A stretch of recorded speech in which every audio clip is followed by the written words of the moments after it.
ঈশ্বর পৃথিবীর সমস্ত কিছু সৃষ্টি করার পরে একদম শেষ মুহূর্তে আমাদের আদিপিতা আদমকে সৃষ্টি করিলেন। সমস্ত প্রাণীর মধ্যে তিনি যেহেতু একমাত্র মানুষ ছিলেন, তাই তিনি একাই পথ চলতেন।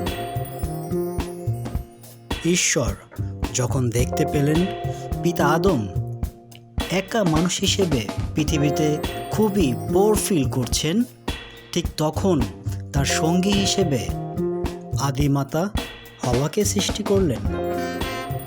ঈশ্বর তাদের দুজনকে পৃথিবীর প্রথম সম্পর্কে আবদ্ধ করার কথা চিন্তা করলেন।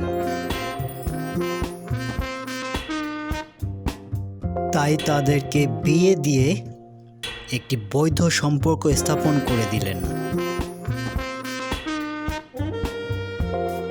ঈশ্বর তাদের দুজনকে যেভাবে এক অঙ্গ করে দিলেন, ঠিক একই পথে আমরা একটি ছেলে এবং একটি মেয়ে দুজনকে পছন্দ করে একটি সম্পর্ক স্থাপন করে থাকি। আমরা একটি সম্পর্কের শুরুতে খুবই আনন্দে থাকি, একে অপরকে অনেক ভালোবাসি, অনেক স্নেহ করি, অনেক সম্মানও করি।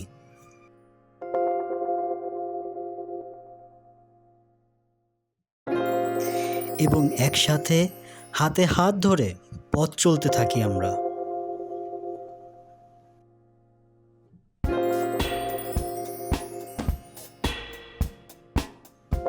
কিন্তু হঠাৎ শয়তান আমাদের এই সম্পর্ক ভেঙে ফেলার জন্য আপ্রাণ চেষ্টা করতে থাকে।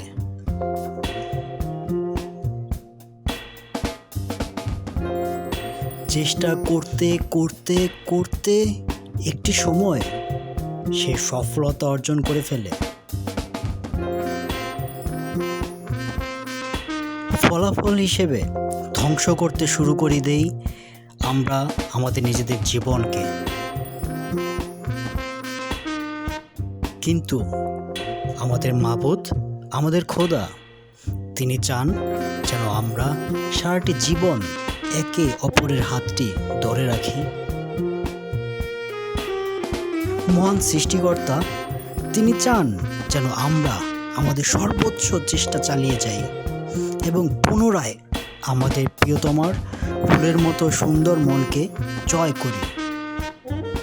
প্রিয় ভাই বোন, আমরা যদি আল্লাহ তাআলার এই ইচ্ছাটা পূরণ করতে পারি, তবে পুরস্কার হিসেবে তিনি জীবনের শেষ দিন পর্যন্ত আমাদের শখের নারীকে আমাদের পাশেই রাখবেন এবং তিনি সেটা করে দেখাবেন।